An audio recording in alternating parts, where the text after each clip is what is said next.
verdade, eu comecei muito menina, né? Eu comecei lá atrás, garota, com 14, antes de ser profissionalmente, eu comecei menina mesmo, indo nos programas de calouro, eu comecei no Silvio Santos, né? Eu tinha um grupo com as minhas irmãs que chamavam As Mirandas, e nós cantávamos em festival de colégio e nos programas de televisão, Raul Gil, Silvio Santos, né?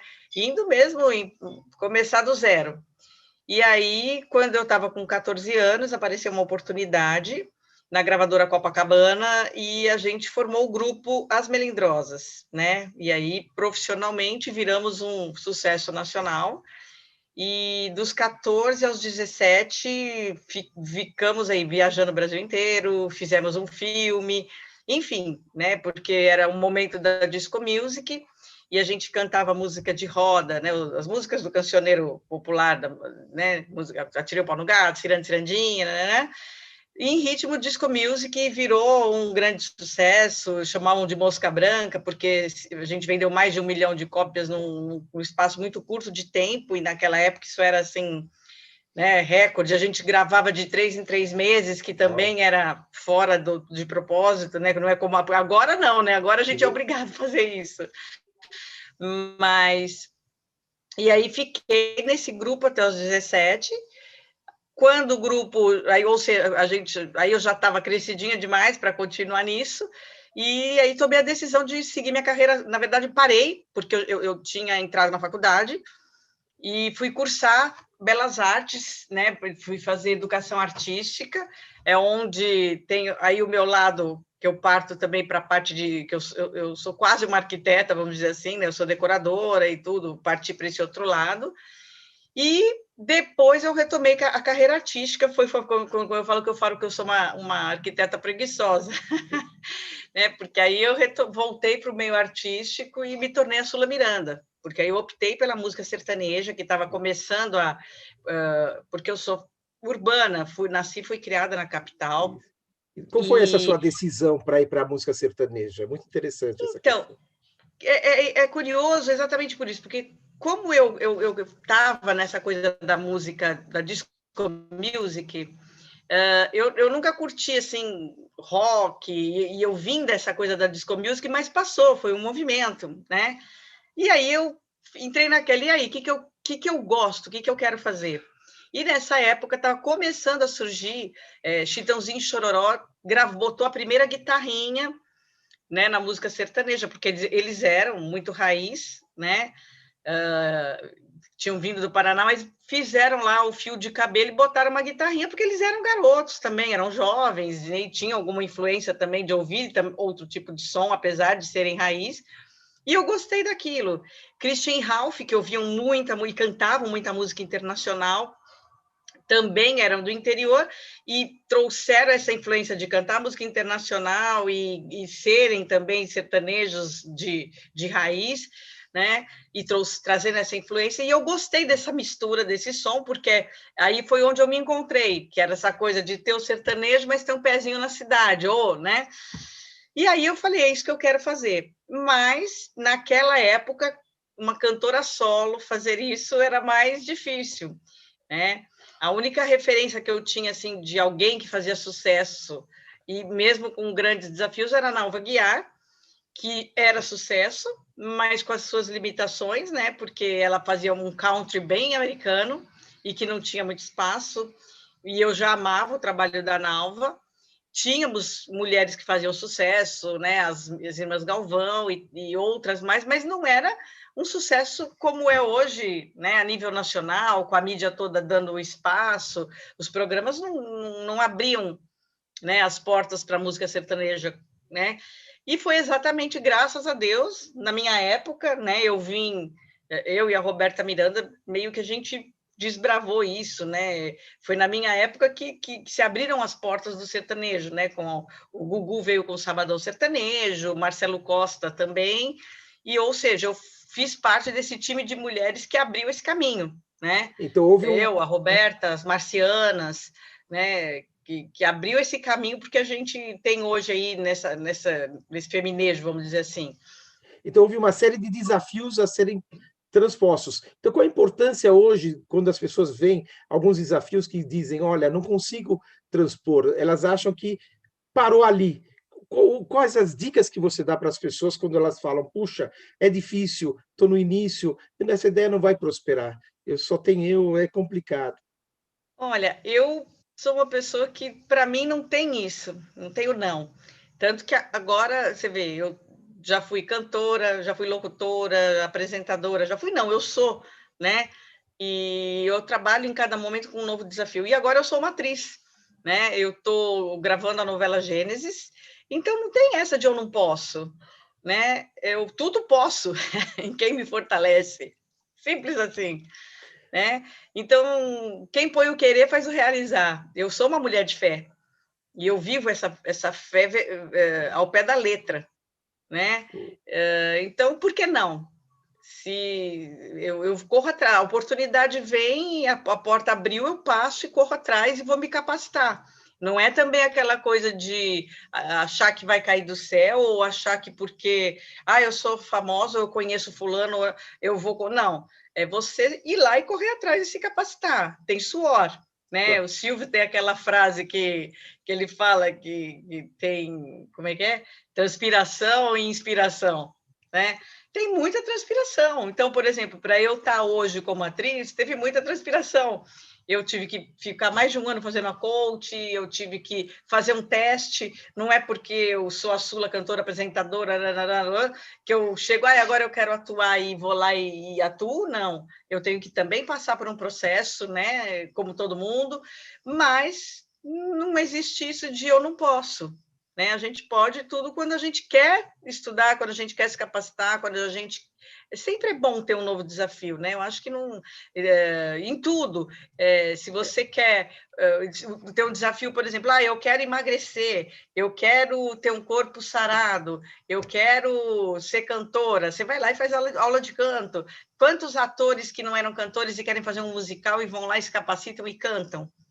Né? É Então, eu acho motivante. que. Então, como funciona para você a questão da autoestima? Porque existe uma fronteira tênue entre autoestima e muitas vezes você achar que chegou lá e cair, sabe? Aquela coisa de você achar que é o máximo. Então, sempre tem que ter autoestima versus a questão da humildade para você sempre ir atrás. Então, como funciona para você, na tua cabeça, essa questão? Humildade precede a honra. Simples assim, né? Você ter a humildade de você falar assim, eu sempre vou estar aprendendo. Eu, como cantor, eu aprendo. Eu agora estou fazendo um curso com o Tom Carfe, né? Via aqui online. Por quê? Porque ele é o máximo. E já fala, mas Sula, você é uma cantora, você já tem seu espaço. Mas eu quero aprender, né? Eu posso aprender, eu posso melhorar. Eu tenho o sonho de um dia fazer um musical e tem coisas que tecnicamente eu não sei fazer, mesmo sendo uma cantora, como dizem, consagrada, que já fez isso, fez aquilo, mas tem coisas que eu tenho que aprender e eu quero melhorar. Então não tem isso, né? Essa é uma bela lição, isso é uma bela mensagem para as pessoas. E como fica toda a questão da aparência, como isso reflete para dentro da Sula? Porque a gente tem que se sentir bem interna e externamente, né? Como para você funciona tudo isso? Porque você é uma mulher bonita, você é uma bonita por dentro e por fora. Como isso reflete no seu vigor, na sua autoestima, nas suas determinações e ir e fazer as coisas? Olha, eu sempre disse que a minha alma tem que ter um bom lugar para morar, né? Porque eu acho que quando você tá bem por dentro, com certeza isso vai refletir no seu corpo, que é, por exemplo, a sua saúde, né? Quando você não está bem de saúde, isso vai vir para fora, e aí vai refletir no seu corpo, você vai ter dores, você vai, enfim, né?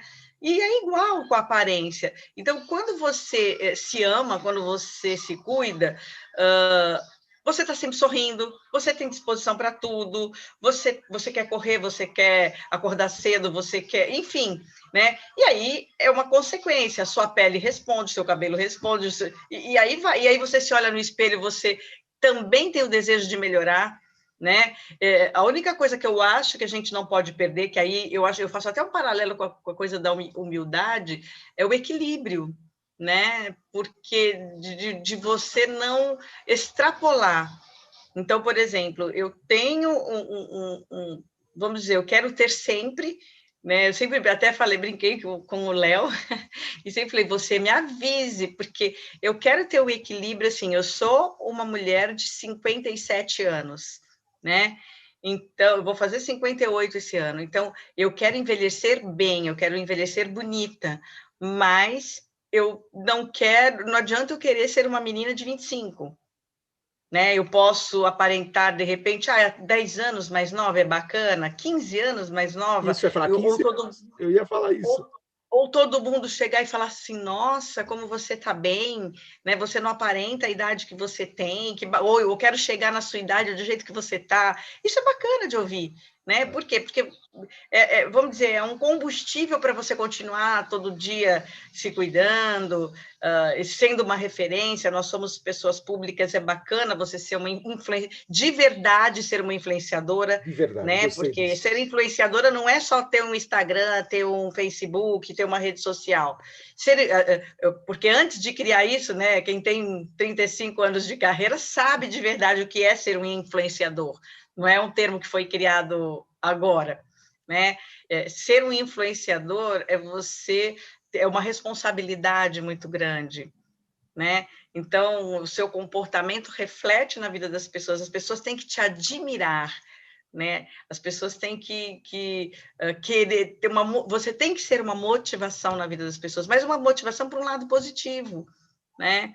Não para que as pessoas cometam coisas que depois se arrependem. Então, por exemplo, eu vou lá e faço um procedimento no meu rosto que eu vou motivar as pessoas a fazerem coisas erradas que depois vão ter depressão, vão ter problemas psicológicos, porque eu exagerei, porque eu passei do limite, né? Então, nós, né, pessoas públicas, temos também essa responsabilidade, né? Mara- Então, eu acho que a gente tem que ter muito esse cuidado. Maravilha. Falando sobre o Léo, sobre a Clínica Santé, como você os conheceu? Como foi essa relação inicial e como é essa relação continuamente? Eu amo o Léo de paixão, a Ana, porque assim, eu conheci o Léo, eu tinha acabado de ter meu filho está com 22 anos, e sabe aquela coisa da grávida que fica cheia de manias, porque eu achei que o meu nariz nunca mais ia voltar, porque grávida cisma que fica com o nariz de batata, né? E aí eu falei, meu Deus, e agora? Meu nariz virou nariz de batata, não vai voltar nunca mais. E aí eu procurei o Léo, porque eu falei, meu nariz não vai voltar, e o Léo imagina, porque ele não escuta dessa mulherada, né? E nisso eu procurei ele para fazer, na época, meu filho tinha 8 meses só, olha que Uau, maluquice, né? uau. Enfim, falei, peguei, enfim, acabei fazendo, e aí nunca mais abandonei o Léo, porque eu passei para ele qual era a minha expectativa, porque aí existe um planejamento, foi, né? Porque eu sempre falei para ele, eu quero fazer cirurgias, procedimentos preventivos, não corretivos, né? Porque não adianta eu esperar, caiu a pelanquinha daqui, a pelinha dali, vou lá e estico depois que já caiu. Não, eu quero ir cuidando de uma forma que seja, aí ele, ou seja, foi me dando as orientações em cada tempo certo do que eu deveria ir fazendo. E ele falou: você não vai envelhecer, modo de dizer, né? As pessoas sempre vão estar dizendo, e realmente, até hoje eu ouço assim: nossa, essa mulher está no formal, o que ela faz? Mas por quê? E também tem isso, eu acho que é muito importante qual o profissional que você escolhe para fazer isso, para te acompanhar, é o principal. Isso faz toda a diferença. E você ser obediente, porque tem gente que às vezes vai, olha, eu quero o nariz da Sula Miranda, mas de repente o teu rosto não combina Não com o nariz da Sula Miranda. E você quer, porque exatamente. quer, porque quer, porque quer aquele nariz, aquela boca, enfim. E aí tem profissionais que vão lá e querem atender a cliente, e o Léo não. Né? O Léo, por exemplo, comigo, quando eu fui fazer o nariz, ele falou, olha, eu falei, eu quero nariz bem pequenininho, bem fininho. Ele falou, eu não vou mexer, você é uma cantora. Eu vou mexer no limite do que combina com o seu rosto e do que eu posso mexer sem afetar a sua voz. porque você tem uma personalidade na sua voz, os seus fãs gostam da sua voz, e eu não posso mexer na sua voz. Então, assim, Fantástico, olha que interessante o que você conta. Inter muita responsabilidade da parte Interessante. E olha, dele. eu adorei isso, eu não sabia. Que E foi aí que ele interessante. me conquistou mesmo, porque eu não tinha pensado nisso. Você imagina ele mexer no nariz de uma cantora, ela ficar fanhosa, Pelo amor de Deus, que interessante. né? Porque você E sabe que assim, eu não... perder o Nossa, registro vocal, pelo amor de né? Que é a Deus. marca registrada, Claro. né? Nossa. E ele teve muito cuidado com isso, e eu não tinha pensado nisso. Eu estava ali preocupada, muito jovem, né? Claro. Preocupada com a minha estética, preocupada com o nariz de batata lá, que, né? Que não vai voltar, que não vai voltar, que não vai voltar. E você sabe que hoje, assistindo os vídeos antigos, eu falo até que nem era de batata mesmo. Não eram Né? bonitos, até eu me lembro da época também. Mas, Mas que enfim, a gente, bacana que né? eu tive ouvidos, né, para ouvir o profissional, a orientação Claro. correta, né? E sempre seguir tudo que ele me falou. E Porque estou muito satisfeita. é Estou uma muito satisfeita. parceria, é uma parceria entre o paciente e o médico, e tem que ouvir, né? Sim, eles cuidam da gente literalmente como uma família. E são muito carinhosos. Eu vi todas as filhas crescerem dentro da clínica, né? A gente é recebido toda a equipe, né? Então é uma equipe que ao longo do tempo, o tempo passa quando a gente volta, parece que a gente voltou para casa. Então, tem época que eu falo, já faz muito tempo há um tempo atrás, uns 2 anos atrás, eu levei um amigo lá na clínica, e aí encontrei uma paciente, veio falar comigo, olha, eu já trouxe minha filha, já trouxe meu filho, assim, pessoas que cresceram, que pediram indicação por causa do meu nariz. E Mas ficou a isso marca foi muito registrada. engraçado, porque entravam nas minhas... Nem lembro o que era Orkut, o que era. Ai, quem fez seu nariz? Eu Nossa, indicava a clínica, né? na época do E aí um dia Orkut. fui lá levar um amigo e a pessoa me encontrou. Ai, eu não acredito que você está aqui, você salvou a vida da minha filha, porque ela disse que eles tinham lá aquele nariz de árabe, e a filha fez, o filho Filhas. fez, a família inteira fez. Enfim, e é tão bacana você ver que você contribuiu, né, para a pessoa ficar feliz e tudo Feliz. mais. Exato, essa parte que você falou, feliz, exatamente. É muito Não legal. é? E assim, e hoje, assim, faz tempo, eu falei assim, antes de eu completar 60 anos, eu preciso ir lá. Eu estou no cronômetro aqui, então, vamos ver, antes de fazer 60, eu vou passar para dar um abraço no Léo.